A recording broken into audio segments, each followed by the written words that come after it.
Thank you Ram Parvesh sir, और thank you everyone इतना गर्म जोशी से वेलकम करने के लिए। आवाज क्लियर है सर? हाँ जी सर, क्लियर है। ओके,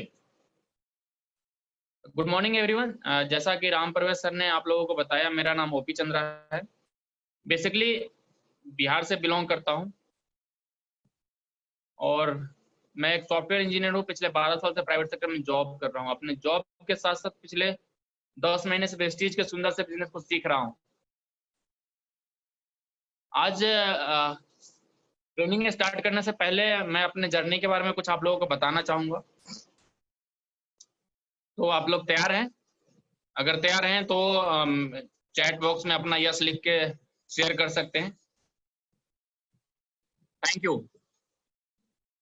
आप सभी का स्वागत है आज के इस शानदार सेशन में। सोचने की हिम्मत तो करो, change your shop, change your life. Goal चाहे कितना भी बड़ा क्यों ना हो, एक दिन आप पहुंचते जरूर हैं।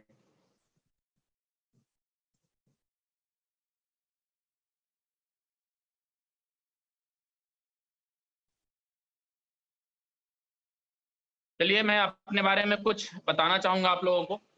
जैसा आप लोग सभी जानते हैं, मेरा नाम ओपी चंद्रा है। मेरा जन्म दिवस 14 फरवरी 1985 को हुआ था। मेरा जन्म वैशाली डिस्ट्रिक्ट बिहार में। एजुकेशन की बात करूं तो एमसीए किया हुआ है इग्नू से, दिल्ली से। ग्रेजुएशन की बात करूं तो बीसीए इग्नू से है। 12th मेरा पटना बिहार से है। 10th भी मेरा पटना बिहार से ही है।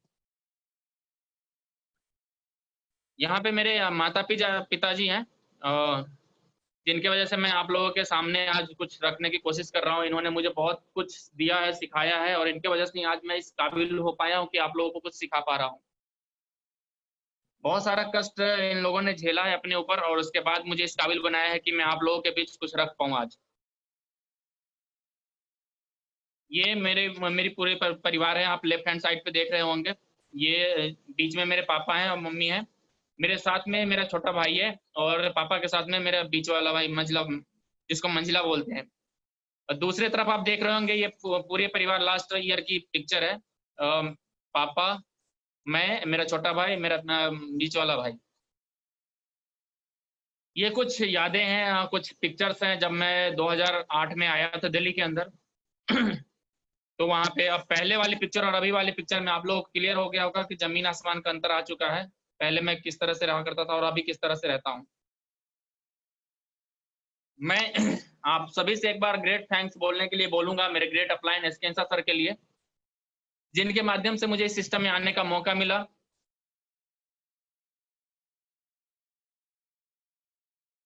सबसे पहला जो सेमिनार था, इसी सेमिनार के लिए मुझे सुरेंद्र सर ने इनवाइट किया था।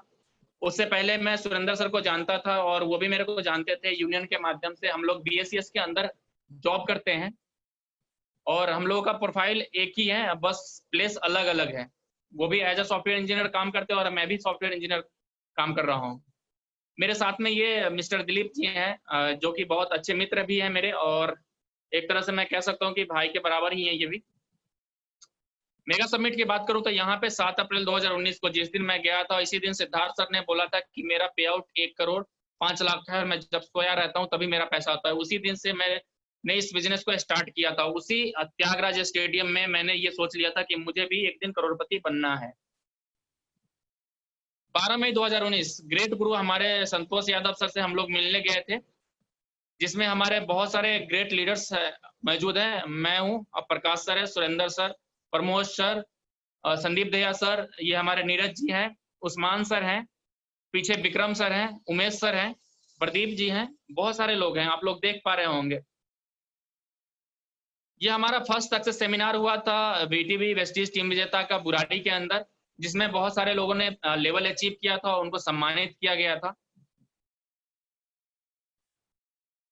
मैं अपने पूरे टीम के साथ नोएडा सक्सेस सेमिनार में जा रहा हूँ। मैं हूँ, मेरे साथ धर्मेंद्र जी हैं, सुबोध जी हैं, राम प्रवेश सर हैं, और वे रोहित जी हैं।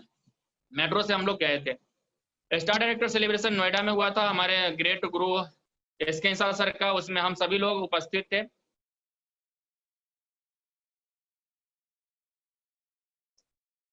सेकंड सेमिनार ऑफ बीटीबी जो हमारा हुआ था बुराड़ी के अंदर, उसमें संतोष सर भी उपस्थित थे। उस दिन बहुत सारे लोग आप देख पा रहे होंगे।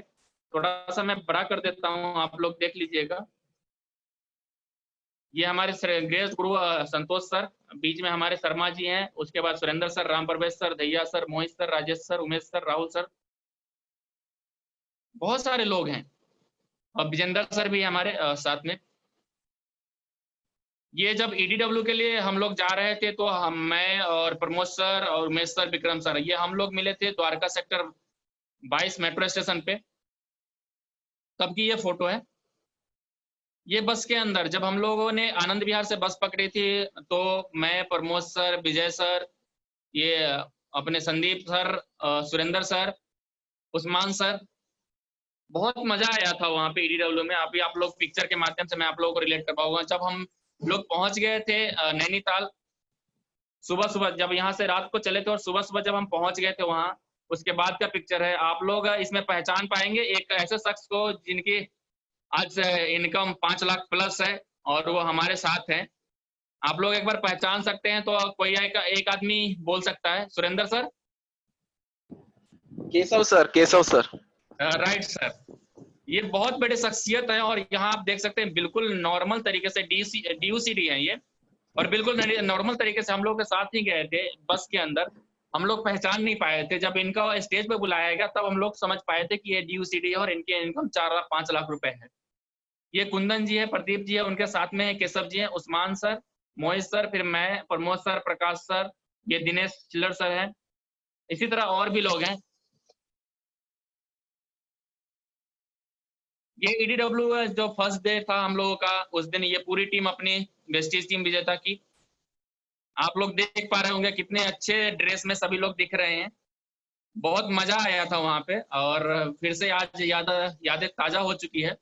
ये Chhavi ma'am, Neha ma'am, Savita ma'am, Shashi ma'am, Hema ma'am, इधर अपने Yograj sir, Vijay sir, Pramod sir, Jairam sir, Pawan sir, Mohit sir, Vijender sir, Sandeep Daya sir, Vikram sir, Usman sir, Prakash sir, Umesh sir, Dinesh sir, Rajesh ji, Pradeep ji, Kundan ji और मैं। सबसे ज्यादा हम लोगों के टीम से ही, वेस्टेज टीम ज्यादा के ही मेंबर्स गए हुए थे ईडीडब्ल्यू जो नवंबर में हुआ था।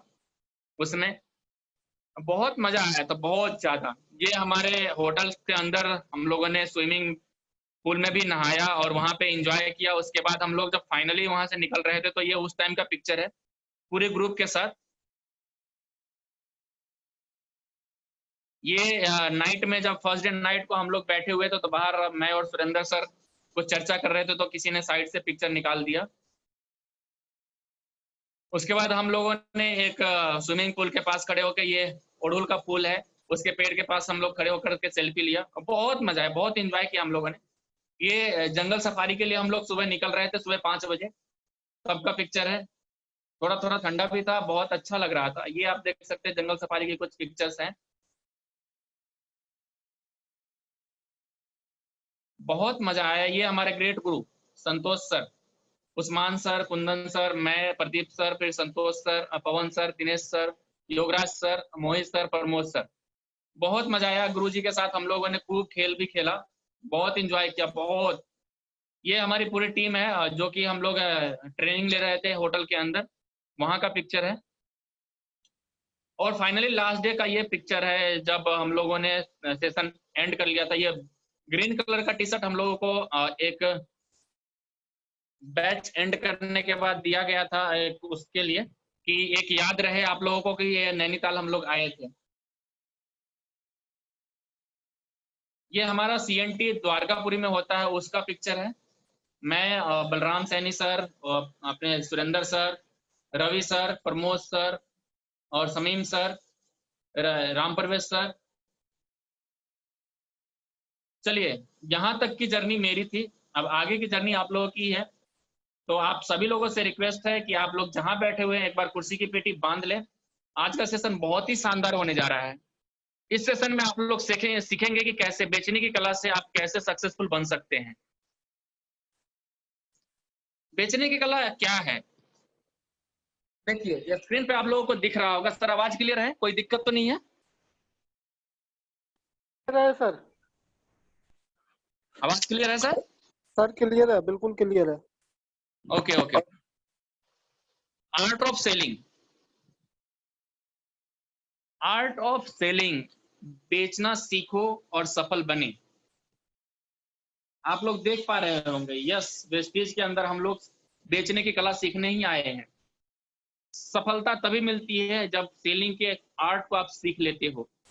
सेलिंग आर्ट जो है, जो सेल्स का जो है, सेल्स क्या है? सेल्स एक साइकोलॉजी है जिसके थ्रू हम लोगों के दिमाग तक पहुंचते हैं और उनके अंदर जो चीजें छुपी हुई है, उनके अंदर जो उसके उनके अंदर जो नीड्स है, उनकी जरूरत है, जो समस्या उनका है, उसका समाधान हम लोग देते हैं। तो ये कला है बेचना सीखने का जो है, कौन नहीं बेच रहा है साहब? चलिए हम लोग देखते हैं बेच कौन नहीं रहा है। चलिए एक यहाँ पे एक अल्फाज है, एक शायरी है, और मान लीजिए तो एक कोट्स है, जिसके माध्यम से हम लोग रिलेट कर पाएंगे। जब तक नजर लक्ष्य पर होती है, आपको मुसीबतें नहीं दिखाई देती है, और जब नजर लक्ष्य से हटती है, मुसीबतें ही मुसीबतें दिखाई देती है। दुनिया सिर्फ नतीजों को इनाम देती है, कोशिश को नहीं। सभी लोग जानते होंगे कि सभी लोग मेहनत करते हैं, कोशिश करते हैं। आप किसी को कॉल करें अपने डाउनलाइन को, वहां से आपको रिप्लाई मिलेगा कि सर मैं कोशिश कर रहा हूं। रिवार्ड उन्हीं को मिलता है जो सक्सेस होते हैं, नतीजा देते हैं, निकाल करके रिजल्ट देते हैं। रिवार्ड, आप मान लीजिए कि एक यूपीएससी का एग्जाम आप कंडक्ट होता है, वहां बहुत सारे लोग एग्जाम देते हैं। रिजल्ट उन्हीं को मिलता है जो उस तरीके से कोशिश किया है। रिजल्ट उनको नहीं मिलता है, या रिवार्ड उनको नहीं मिलता है जिन्होंने बस एग्जाम फॉर्म भरा और जाके एग्जाम दे दिया। तो रिवार्ड्स उनको मिलते हैं जो कोशिश दिल से करते हैं, मेहनत ढंग से करते हैं। सेल्स में क्या होता है? हमारा टारगेट होता है। सेल्स के अंदर एक टारगेट होता है। टारगेट कौन? हमारा प्रोस्पेक्ट। वेस्टेज के अंदर क्या होता है? हम नए लोगों को ढूंढते हैं, जिसमें हमारे रिलेटिव भी हो सकते हैं, जिसमें हमारे फ्रेंड्स भी हो सकते हैं, जिसमें हमारे पड़ोसी भी हो सकते हैं, जिसमें हमारे रिलेटिव के रिलेटिव भी हो सकते हैं, जिनसे हमने कभी बात नहीं किया, उनसे भी हम बात करते हैं। यानी हमें सेल्स चाहिए, मतलब कि हमें अगर अपने टारगेट को अचीव करना है, अपने गोल को अचीव करना है, तो हमें क्या करना होता है? हमें नए प्रोस्पेक्ट निकालने होते हैं। और नए प्रोस्पेक्ट कैसे मिलेगा? जब आपका रिलेशन बिल्ड होगा, एक दूसरे से रिलेशन बनेगा, तब जाके ही आप अपने पहलू को उनके सामने रख पाते हैं। यह एक साइकोलॉजी है। सेलिंग एक साइकोलॉजी है जिसके माध्यम से हम लोग सेल्स करना सीखते हैं, अपना पैसा कमाना सीखते हैं। कौन नहीं बेच रहा है? क्या हम सभी नहीं बेच रहे हैं? देखिए, हम सभी भी बेच रहे हैं। एक उम्मीदवार के लिए इंटरव्यू दे रहा है, एक उम्मीदवार उम्मीदवारी के लिए इंटरव्यू दे रहा है, एक उम्मीदवारी इंटरव्यू ले रहा है, अपने कंपनी को बेच रहा है। एक लड़का और एक लड़की शादी के लिए एक दूसरे के सामने प्रस्ताव रख रहे हैं। एक नेता वोट मांगने के लिए भाषण दे रहा है, एक वकील अपने मुवक्किल के लिए जज के सामने बहस कर रहा है। ये सभी बेच रहे हैं साहब, ये सभी बेच रहे हैं। और हम क्या है? हम शर्मा रहे हैं लोगों को बताने की, सर हमारे कंपनी का तेल ले लो, बहुत जबरदस्त तेल है, अगर इस तेल को यूज करोगे तो बाल गिरना बंद हो जाएगा, बाल जो सफेद हो रहे हैं वो धीरे धीरे काला हो जाएगा। शैम्पू यूज करो सर, साबुन यूज करो, टूथपेस्ट यूज करो। ये बताने में हम शर्मा रहे हैं। तो सर शर्मा क्यों रहे हो दोस्तों? शर्मा क्यों रहे हो? आप सभी जानते हैं कि एक बच्चा जब रोता है तभी उसको दूध मिलता है। एक बच्चा जब जिद करता है तभी उसके फादर उसको साइकिल दिलवाते हैं। एक बच्चा जब रोता है तभी उसकी मम्मी उसको चॉकलेट दिलाती है। तो आप क्यों नहीं बेच रहे हो? आपको बेचने में क्या दिक्कत आ रही है? आप क्यों शर्मा रहे हो? हर कोई तो बेच रहा है। आप अपना एम्प्लॉय क्या करता है? अपना टाइम बेचता है और वहां से पैसे कमा रहा है। एम्प्लॉय अपना टाइम बेच करके पैसे कमा रहा है। एक्टर क्या कर रहा है? अपने एक्टिंग को बेच करके पैसे कमा रहा है। लीडर क्या कर रहे हैं? अपने स्पीच को दे करके वहां से वोट लेकर के और उससे पैसे कमा रहे हैं। वकील क्या कर रहा है? वकील भी तो भाषण दे रहा है, वकील भी भाषण दे रहा है, जज के सामने बहस कर रहा है और उससे पैसे कमा रहा है। किससे? क्लाइंट से। तो आप क्यों घबरा रहे हो कि बेचना हमें नहीं आता है? चलिए एक बहुत बड़ा अच्छा एग्जाम्पल देना चाहूंगा मैं आप लोगों को यहाँ पे। कौन नहीं बेच रहा है? क्या ये सभी नहीं बेच रहे हैं? ये सभी लोग बेच रहे हैं।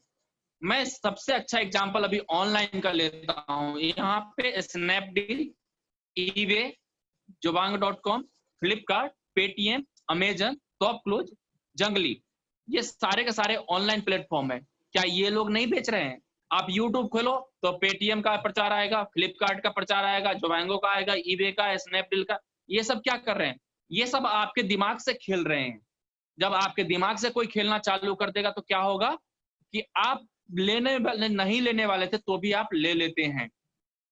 दूसरी तरफ आप देख सकते हैं एक पिक्चर, हमारे देश के prime minister mister Narendra Modi, ये आज के डेट में भी अगर आप एक बार इनकी स्पीच को सुन लो ना तो इनके फैन हो जाते हो आप। क्यों? क्योंकि इनके अंदर वो क्वालिटी है और ये बेचना जानते हैं, बेचना सीख चुके हैं। देश के प्रधानमंत्री उससे पहले ये 14 सालों तक सीएम रहे हैं गुजरात के, और दो सेशन से यानी पिछले 8 सालों से ये क्या कर रहे हैं, देश के प्रधानमंत्री हैं। अब ये देश के प्रधानमंत्री है, एक बार ये आगे कहते हैं भाइयों बहनों जीएसटी लागू करना है, भाइयों बहनों नोटबंदी करना है, हम लोग मान लेते हैं और हम लोग कर लेते हैं। अब आइए हमारे देश के महान अभिनेता, इनके बारे में आप सभी लोग अच्छे से वाकिफ हैं। अमिताभ बच्चन जी बहुत अच्छे एक्टर हैं, जो कि एक टाइम में बहुत बड़े फेल्योर थे। ये और टाटा के एमडी दोनों एक साथ ही फेल्योर हुए थे और दोनों ने बाउंस बैक किया है। चलिए इनके बारे में देखते हैं। इनके हाथ में एक नवरत्न का तेल है। आते हैं टीवी पे, 1 मिनट का प्रचार होता है और क्या बोलते हैं, नवरत्न का तेल लगाइए, ठंडा ठंडा कूल हो जाइए, सारे टेंशन से छुटकारा पा जाइए। क्या ऐसा संभव हुआ है? आज तक इन्होंने एक बार भी नवरत्न का यूज नहीं किया होगा। बट हम क्या करते हैं, हमारे देश के अच्छे एक्टर हैं, ये प्रभावशाली एक्टर हैं, बहुत अच्छे, बहुत बड़े हस्ती हैं, तो ये अगर आके कह रहे हैं तो नवरत्न तेल बिल्कुल इफेक्टिव है, बहुत अच्छा है। आपको पैसे की जरूरत है, एक एग्जांपल लेते हैं, आपको पैसे की जरूरत है, नवरत्न तेल लगाइए, क्या पैसा आ जाएगा? नहीं आएगा। ऑब्वियसली आपका जवाब नहीं में ही होगा।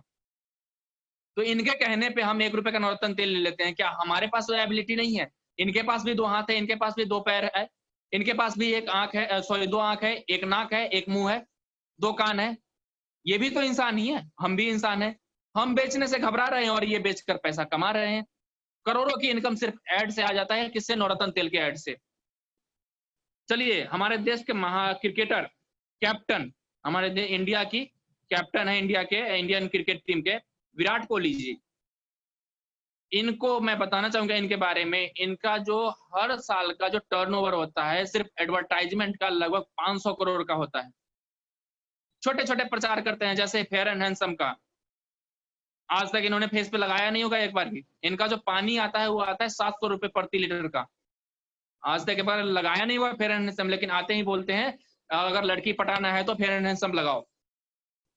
ऐसा पॉसिबल है क्या? फेयर एंड हैंडसम लगाते ही लड़की पट जाएगी? ऐसा पॉसिबल है कि फेयर एंड हैंडसम लगाते ही आपको जॉब मिल जाएगी? बिल्कुल नहीं हो सकता।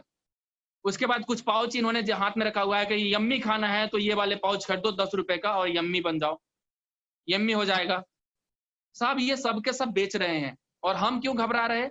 हमें अपलाइन बोलते हैं कि सर सर ऐसा करो, आप अपने बराबर वालों से नहीं, अपने थोड़े से ऊपर वाले से बात करो और आपका बिजनेस वहां से ज्यादा निकलेगा।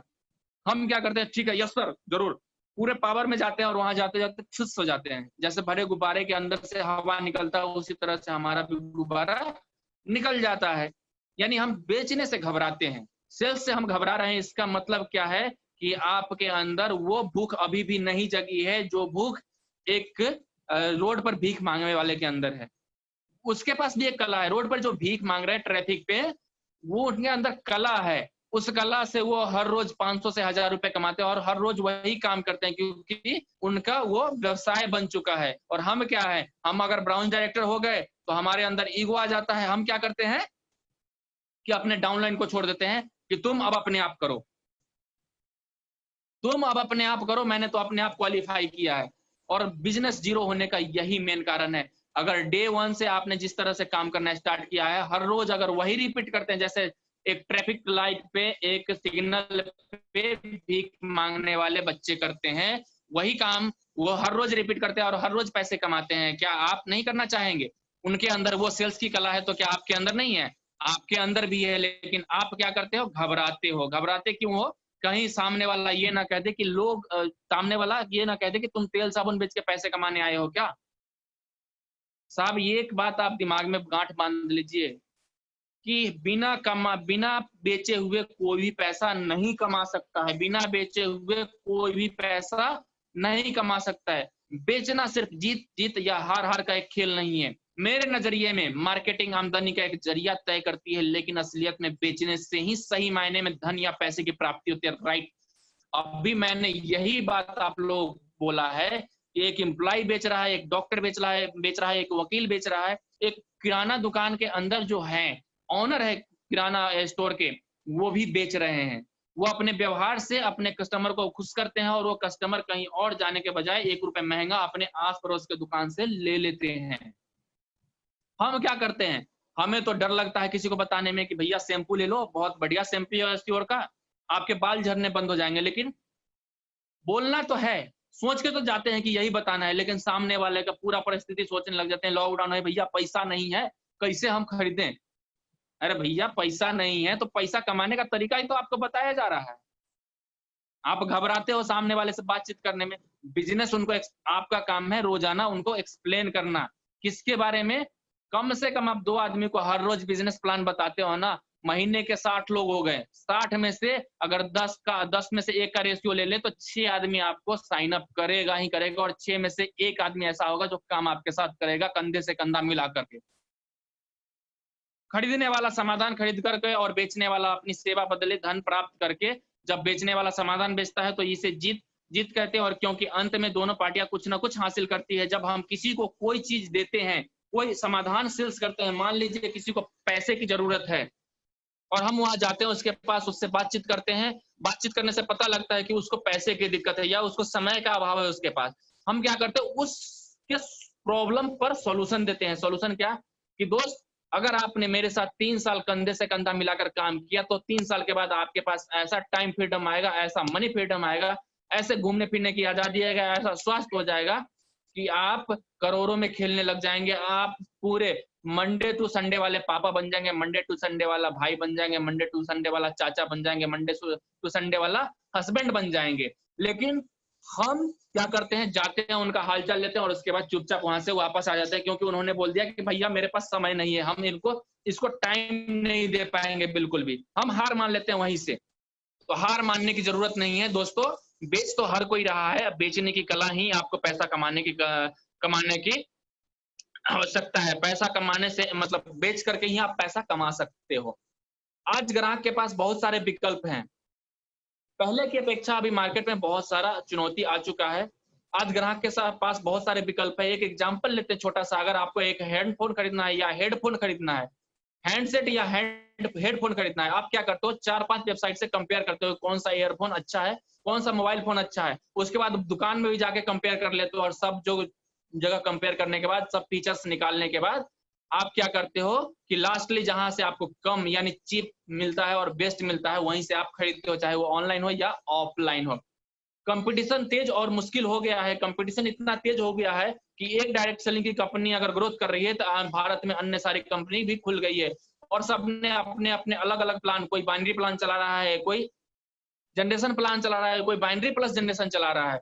सबने एक धंधा बना लिया है। भारत के बहुत बड़ी विडंबना है भारत के अंदर कि कोई भी व्यक्ति अगर सफल हो जाता है तो उसके तरह उसी के नीच पे, उसी के कंटेंट पे काम करना चालू करते हैं, तो वह अपना कोई कंटेंट नहीं बनाते हैं। और यह चीज़ जो है यहाँ पे अपने कंटेंट को अगर आप बनाते हो तो मार्केट में आपकी वैल्यू अलग बनती है।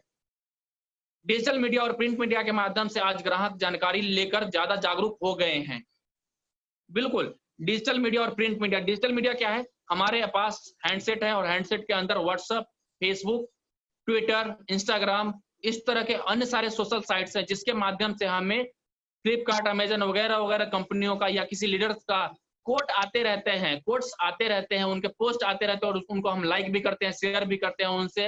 हम अनजाने में बहुत सारे लोगों का एडवर्टाइज़मेंट करते रहते हैं, लेकिन हम अपने लिए एडवर्टाइज़मेंट नहीं करते, हम अपने आप को ब्रांड नहीं बना पाते। अगर हम अपने आप का ब्रांडिंग करना चालू कर दें, तो साथियों, आपसे बड़ा ब्रांड दुनिया में कोई है ही नहीं। आप अनजाने में क्या करते हो, फेसबुक पर एक पोस्ट किसी ने किया, एक फोटो पोस्ट किया और 1 सेकंड में लाखों लोगों के पास पहुंच जाता है और लाखों लोग क्या करते हैं, लाइक करते हैं, शेयर करते हैं, कमेंट करते हैं, लाइक करते हैं, शेयर करते हैं, कमेंट करते हैं और वो रातों-रात अमीर बन जाता है, रातों-रात उनका किस्मत का सितारा चमक जाता है। तो ये है डिजिटल मीडिया की पावर। आप भी अपने डिजिटल मीडिया के माध्यम से अपने आप को ब्रांड बना सकते हैं। कैबिट इम्पोर्ट, इसका मतलब ये होता है कि आज ग्राहक बहुत ज़्यादा सतर्क हो गए हैं।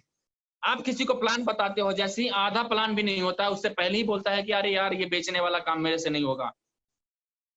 ग्राहक इतने सतर्क हो गए हैं कि अरे मेरे चाचा ने भी किया था, ये बेकार है, इससे कुछ नहीं होता है। यानी आप पूरा जो आपका गुब्बारा मोटिवेशन से भर के गया था ना, वो छोटा सा एक पिन लगाता है और आप खुश हो जाते हो वहां पे। छोटा सा पिन लगाते ही खुश हो जाते हो। मतलब क्या है, आपको मोटिवेशन तो आप मोटिवेट तो रहे ही रहे, बट मोटिवेट के साथ जो जैसे लैंग्वेज में आपसे बात करें, लैंग्वेज मतलब कि इन द सेंस गाली वाली की बात नहीं कर रहा मैं, जो जिस लहजे में बात करे, अगर कोई कह रहा है कि चाचा ताया ने किया था और उसने ऐसे किया, उसने वैसे किया, उसके साथ ऐसा हुआ, तो उससे बस इतना सा क्वेश्चन आप पूछ लीजिए कि चलिए चाचा, मैं वेस्टीज नहीं करता हूं, मैं डायरेक्ट सेलिंग नहीं करता हूं, मैं नेटवर्क मार्केटिंग नहीं करता हूं, क्या आपके पास मेरे लिए अगले 3 साल का कोई ऐसा प्लान है जिसके माध्यम से मैं 1 लाख रुपए पर मंथ कमा सकता हूं? है? 3 बार 4 बार उनसे आप पूछे, उनके पास कोई जवाब नहीं होगा।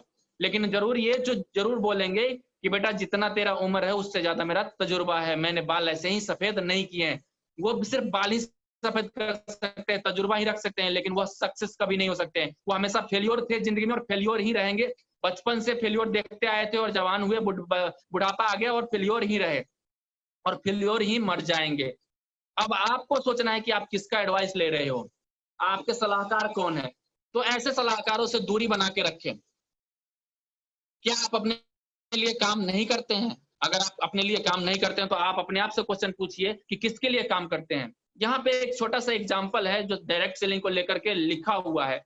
कल्पना करके देखिए, अगर हर एक कंपनी के डिस्ट्रीब्यूटर हर साल या हर महीने एक्स्ट्रा सेल करके दें, अतिरिक्त सेल करता है, तो भारत की अर्थव्यवस्था क्या होगी? एक्स्ट्रा सेल का मतलब यहाँ पे ये होता है कि इस महीने अगर मैंने कंपनी के 30,000 का बिज़नेस दिया है कंपनी को, तो अगले महीने उसको 35,000 का बिज़नेस देते हैं।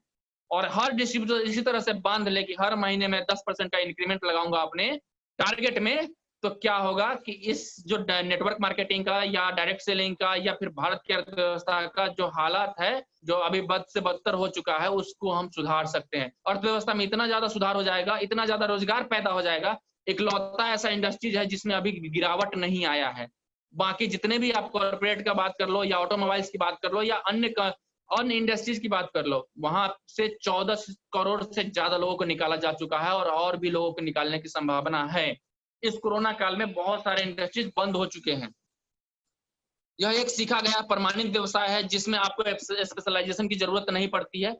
आर्किटेक्ट, डॉक्टर और वकील, 3 एग्जाम्पल है आपके सामने। अगर मैं आपसे बोलूं कि क्या आर्किटेक्ट ऑपरेशन कर सकता है, आपका जवाब बिल्कुल नहीं में ही होगा। क्या मैं आप एक और एग्जाम्पल लेता हूं, यहाँ पे एक डॉक्टर का, आप लोग डॉक्टर देख रहे हैं ना, क्या डॉक्टर जज के सामने बहस कर सकता है? आपका जवाब इसलिए नहीं होगा क्योंकि इसके पास वो काबिलियत नहीं है जो एक वकील के पास होता है। अब देखते हैं यहाँ पे एक और एग्जांपल, वकील साहब, क्या वकील साहब आर्किटेक्ट का काम कर सकते हैं? क्या वो घर का डिजाइन बना सकते हैं, घर बनवा सकते हैं? इन तीनों कंडीशन में आपका जवाब ना ही होगा। आप लोगों की तरफ से मैं ना बोल देता हूँ, लेकिन ये लोग क्या है, अपने अपने प्रोफेशन में एक्सपर्ट हैं। आर्किटेक्ट इंटीरियर और बाहर का भी डिजाइन करना चाहता है। डॉक्टर ऑपरेशन करने में माहिर है, वो किसी भी लाइलाज बीमारी पे रिसर्च करके उसको इलाज कर सकता है उसका। वकील एक हारा हुआ मुकदमा को भी जीतने का क्षमता रखता है, एक नॉर्मल वकील। फॉर्म नहीं बेच रहा है, यह एक सीखा गया प्रमाणित व्यवसाय है। इसमें 6 पॉइंट्स है। 6 पॉइंट्स, सबसे पहला क्या है, प्रोफेशनल एजुकेशन प्रोग्राम। जो भी हमारा सीएनटी या वीआईपी या सेमिनार जो होता है, आप उसके अंदर जाते हैं तो वहां पे प्रोफेशनल्स, जो भी प्रोफेशनल्स होते हैं जो पहले से इन सारी चीजों को झेल चुके हैं, उनके माध्यम से आपको एजुकेशन मिलता है। और एजुकेशन मिलता है तब आप क्या करते हैं, उसको इंप्लीमेंट करते हैं आकर के, और आपका टीम का ग्रोथ बढ़ जाता है। आपको जो बेचने की कला है उसमें क्या होता है, बढ़ोतरी हो जाती है, आप उत्साहित हो जाते हैं और आपके अंदर एक बर्निंग डिजायर आ जाता है। क्या होता है, अगर आपके अंदर एक ज्वलनशील डिजायर नहीं है, सपना नहीं है, तो आप इस बिजनेस में कामयाब कभी भी नहीं हो सकते हैं। जिस तरह एक भूखा बच्चा रोता है तब जाके उसको दूध मिलता है, यानी उसके अंदर भूख है। यहाँ पे एक छोटा सा कहानी याद आ गया मुझे। अकबर बादशाह का नाम सबने सुना होगा। अकबर बादशाह और बीरबल की कहानी बहुत ही जबरदस्त होती है। यहाँ पे छोटा सा एग्जाम्पल लेते हैं, छोटा सा कहानी है, 1 मिनट का है। एक बार अकबर बादशाह ने क्या किया, पूरे भारत में बहुत बड़ा जलसा करवाया और पूरे भारत से जो भी जितने भी राज्य हैं सबसे सब राज्यों के राजा महाराजा आए और यहाँ पे जलसा हो रहा था। बहुत तरह तरह के पकवान बने, बहुत सारे पकवान बने और उस पकवान को सब लोगों ने खाया, खूब एंजॉय किया। तो अकबर बादशाह क्या कर रहे थे, तो घूम के मुआयना कर रहे थे सभी लोगों का और सभी से ले रहे थे फीडबैक कि सर ये बताइए आज का पकवान कैसा बना, आज का भोजन कैसा बना है। सभी लोगों ने खूब तारीफ किया जलसे का और बहुत सारे लोगों ने अच्छा फीडबैक दिया। बट कुछ दूर आगे चलते चलते उनके कानों में आवाज आया, यार सब कुछ तो अच्छा है लेकिन एक चीज की कमी है। 4 कदम और चले, फिर से वही वर्ड वापस उनके कानों तक पहुंचा। जैसा उनका अनुमान था कि 100% बीरबल ही होगा। पलट कर देखा तो वही बिल्कुल वो अपने अनुमान पे सही साबित हुए। वहां पे देखा कि बीरबल बोल रहा है कि सब कुछ तो सही है, इतना सब कुछ बनवाया, बट एक चीज की कमी है। अकबर बादशाह गुस्सा हो गए, अरे बीरबल क्या बोल रहे हो आप क्या बोल रहे हो, ये सब कुछ तो अच्छा है।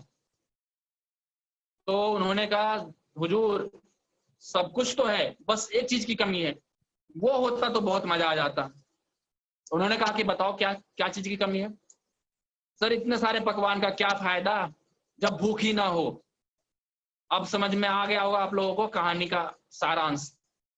अगर आपके अंदर भूख नहीं है, आपके अंदर बर्निंग डिजायर नहीं है, तो आप कभी भी सफल नहीं हो सकते हैं। किसी भी फील्ड की बात करता हूं मैं, आप अपने लाइफ को ले ले, आप अपने एजुकेशन लाइफ को ले ले या प्रोफेशनल लाइफ को ले ले या जॉब में ले ले, कहीं भी आप सुखी नहीं हो सकते हैं जब तक आपके अंदर ज्वलनशील सपना या ड्रीम ना हो।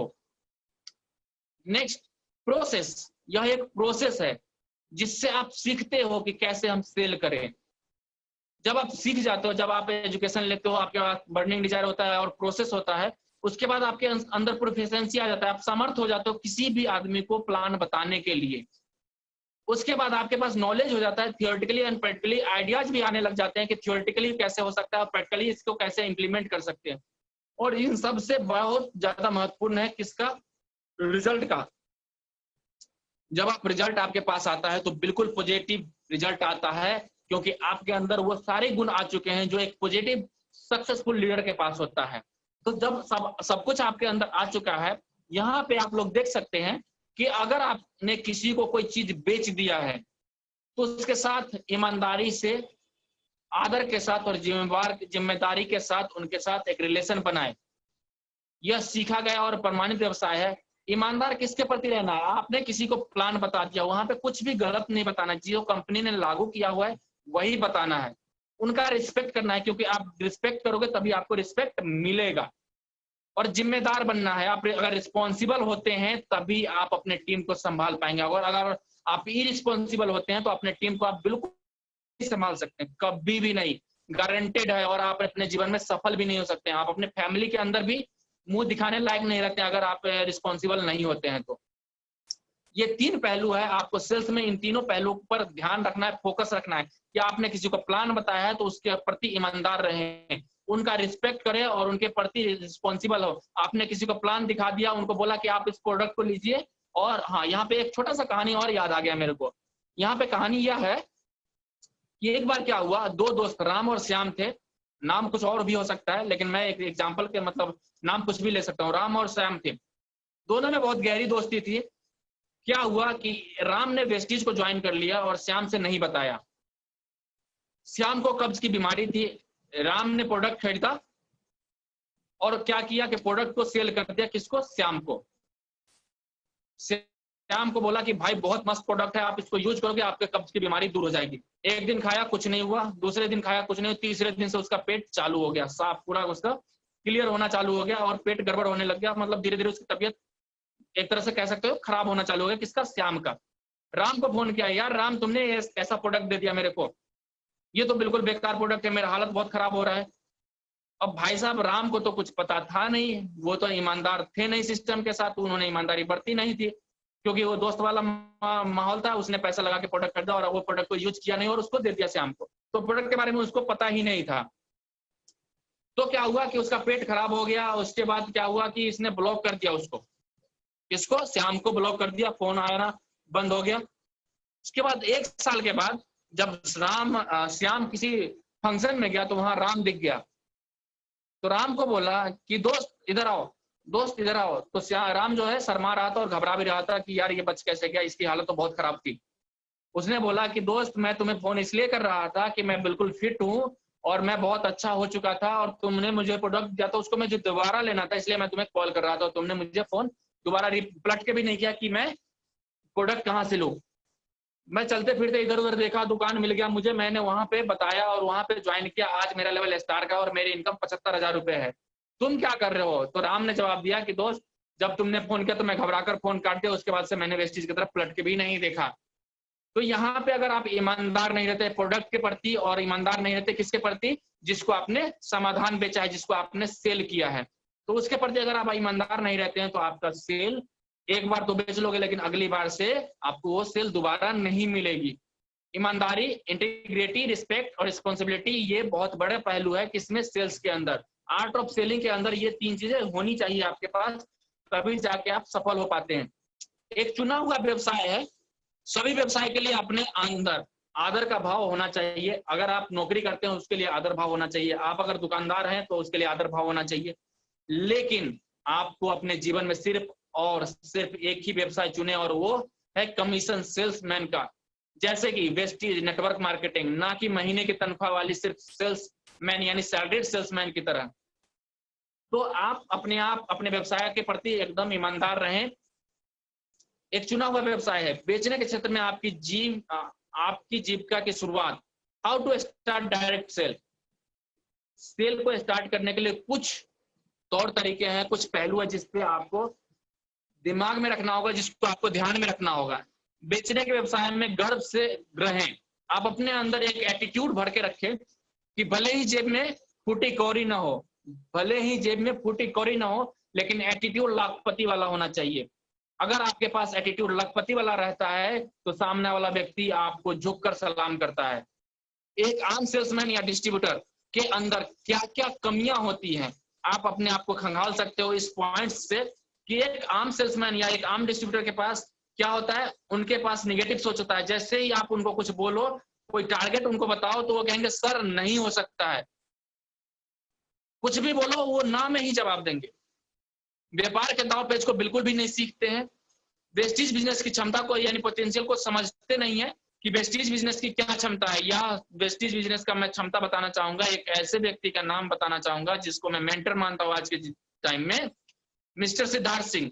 उनके नाम के बगैर कहीं प्लान खत्म नहीं होता है। वेस्टीज की बात नहीं करता, वेस्टीज के अलावा भी बात करता हूँ, वेस्टीज के पोटेंशियल की बात करता हूँ। मोइन खान के नाम के अलावा, मोइन खान भी एक ऐसा शख्स है जो कि अनपढ़ है, उनके सामने काला अक्षर भैंस बराबर, लेकिन आज वो लखपति करोड़पति हैं। 1 करोड़ का घर ले चुके हैं दिल्ली एनसीआर के अंदर, 54 लाख का BMW ले चुके हैं और कितने हजार लोगों को सफल बना चुके हैं। आज उनके पे आउट की बात करें तो हाईएस्ट पे आउट 9 लाख गया हुआ है और इस कोरोना के अंदर 5 लाख प्लस का इनकम है। यानी एक अनपढ़ आदमी को भी इस वेस्टीज की जो पोटेंशियल है, एक अनपढ़ आदमी को भी करोड़पति बनने का मौका देता है। तो साहब आप क्यों घबरा रहे हो सेल करने से? डिस्ट्रीब्यूटर का चरित्र चित्रण करना, ज्वाइन करवा लिया और उसके चरित्र को चित्रित करते रहते हैं, वो उसके चरित्र पर उंगली उठाते हैं। अगर आप अपने चरित्र पे, अगर अपने डाउनलाइन के चरित्र पर उंगली उठाते हैं तो आप अपने आप पे उंगली उठा रहे हैं, क्योंकि आप किसी को एक उंगली दिखाते हैं तो आपका 3 उंगली आपके पीछे आपकी तरफ मुड़ा होता है।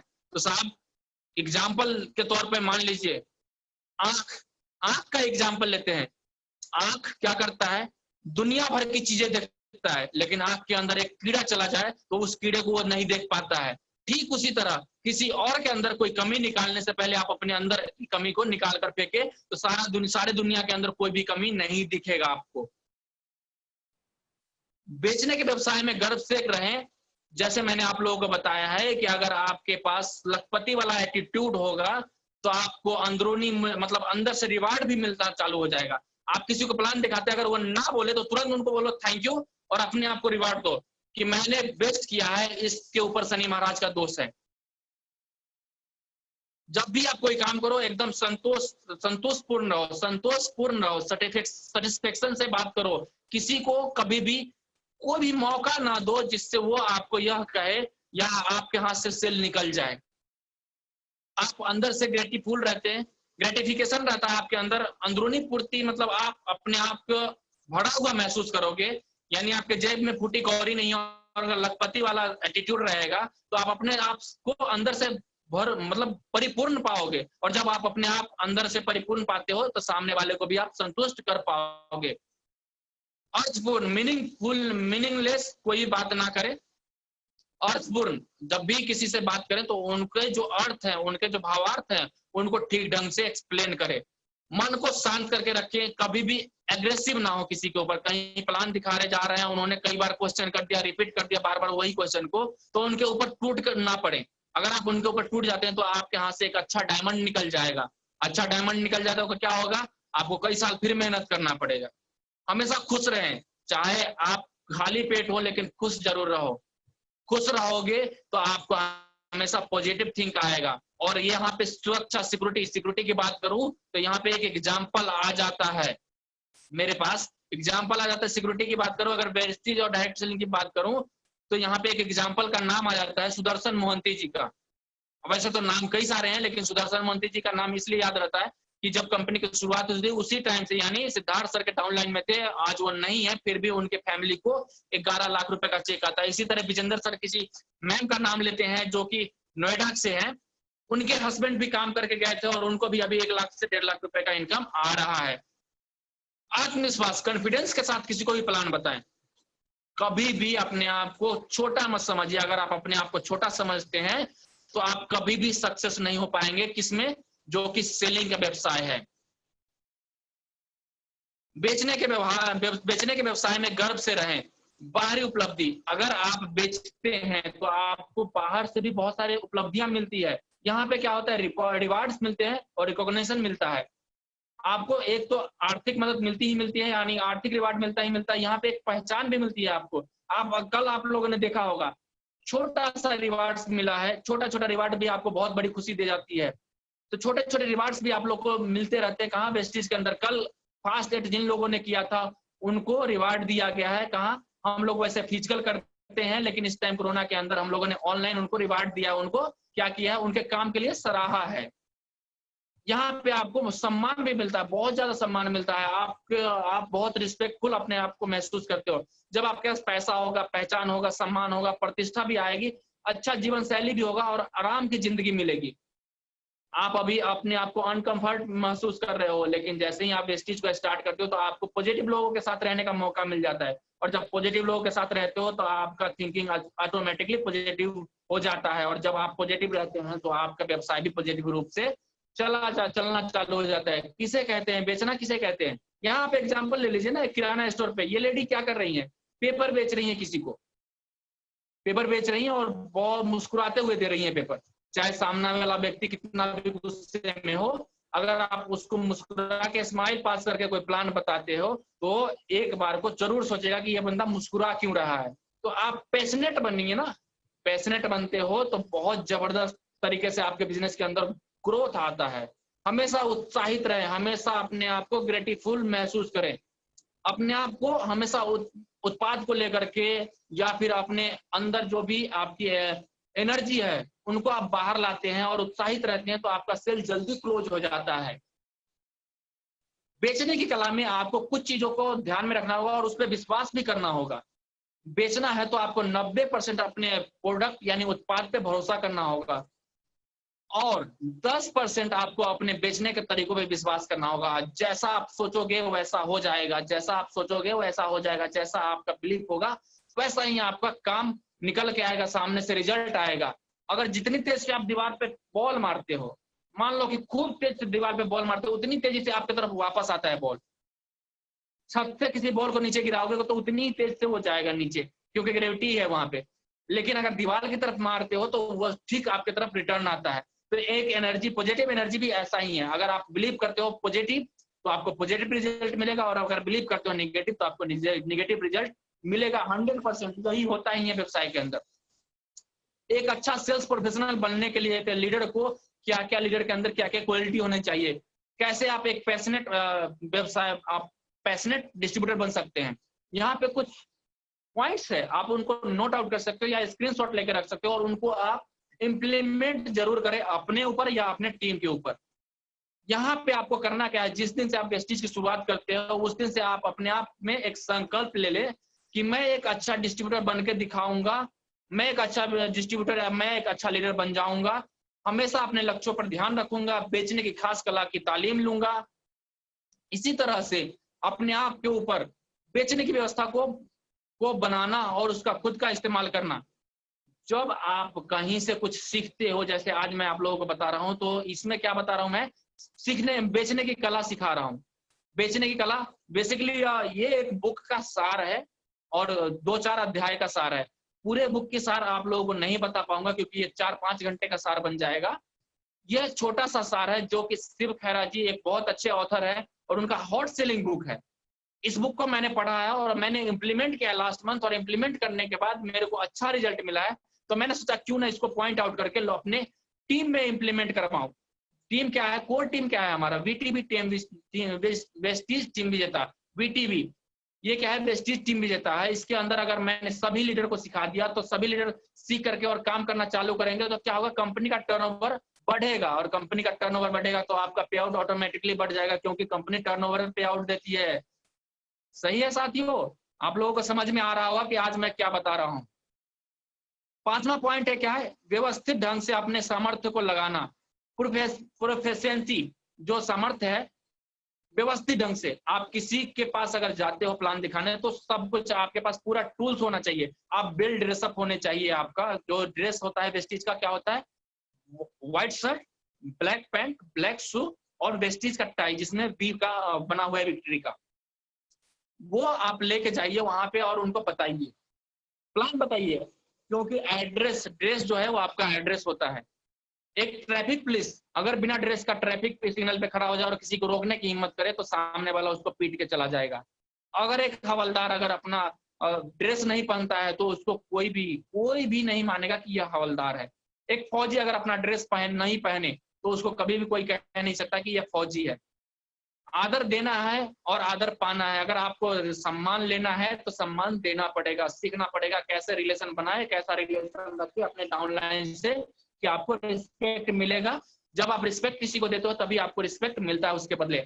लोगों से सही व्यवहार करने की कला सीखना। आप अगर मान लीजिए अपने डाउनलाइन से चिल्ला चिल्ला कर बात करेंगे तो कितने दिनों तक आपके डाउनलाइन आपके ऊपर इसको बर्दाश्त करेंगे, या तो वो आपका फोन उठाना बंद कर देंगे या फिर ठीक आपके तरह वो अपने डाउनलाइन को भी चिल्ला चिल्ला कर बात करेंगे और आपसे तो 2-4 महीनों में वो अपनी दूरी बना लेंगे। नए ग्राहकों को खोजना और रिश्ता कायम करना। आप किसी नए प्रोस्पेक्ट या नए कस्टमर को लेके आते हो तो उसके साथ एक रिलेशन बिल्ड कीजिए। सेल्स के अंदर आप एक अच्छा प्रोफेशनल, अगर अच्छा प्रोफेशनल लीडर या डिस्ट्रीब्यूटर बनना चाहते हैं तो आपको रिलेशन बनाना सीखना पड़ेगा। और रिलेशन बनाने की कला बहुत ईजी है। आप अपने बच्चों से, सर आवाज आ रही है? हेलो? हाँ यस सर, क्लियर है। कुछ लोगों के मैसेज आ रहे हैं। हाँ ठीक है सर, वो मैसेज साउंड का नहीं है, कुछ और फीडबैक का मैसेज है सर। अच्छा, तो नए ग्राहकों के साथ रिलेशन बनाना सीखिए। आप देख सकते हैं, आप अपने बच्चे से सीख सकते हैं कैसे रिलेशन बनाते हैं। बच्चा क्या करता है, एक अगर कोई भी नया व्यक्ति उसके सामने आता है तो क्या करता है, बिना डरे हुए एक अच्छा सा स्माइल पास कर देता है। आपके घर के अंदर आपके माता पिता के अलावा आपका बच्चा, जो आपके बेटा या बेटी है, एक छोटा सा जो न्यू बॉर्न बेबी है, उससे भी आप सीख सकते हो कि रिलेशन कैसे बनाया जाता है।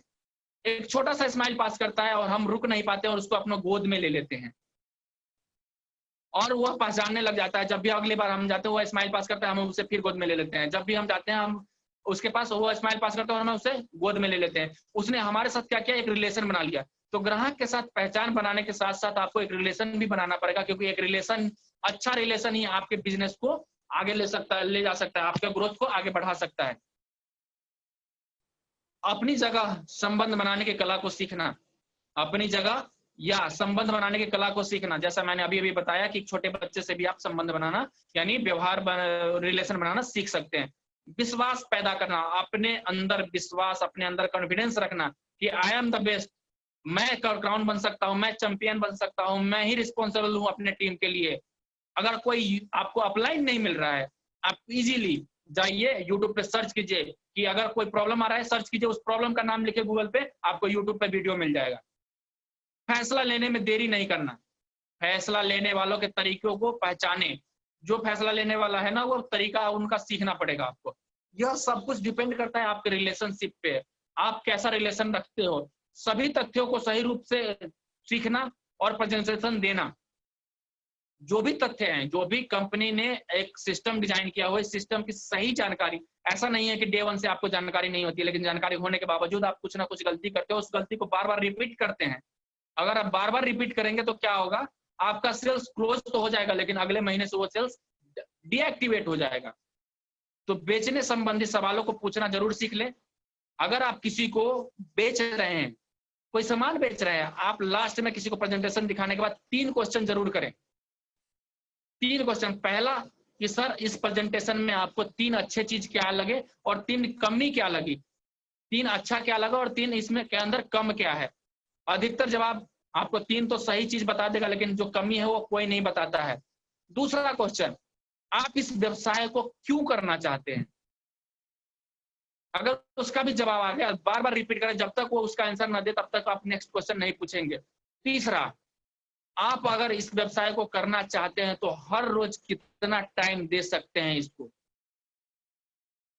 हर रोज कितना टाइम दे सकते हैं। यह क्या हो गया, यह सेल क्लोज करने का सबसे उत्तम क्वेश्चन है, बहुत ही मैजिकल क्वेश्चन है। इस क्वेश्चन को आप पूछ के आसानी से अपना सेल क्लोज कर सकते हैं और उसी समय आपको पता लग जाएगा कि सामने वाले ग्राहक का क्या जरूरत है, अगर वह करना चाहता है या नहीं करना चाहता है। उसी समय आपको रिलेट हो जाएगा कि आपके उसके बीच का जो कॉम्बिनेशन है, जो कॉर्पोरेशन है, वो होगा कि नहीं होगा, कोई एक संबंध बनेगा या नहीं बनेगा।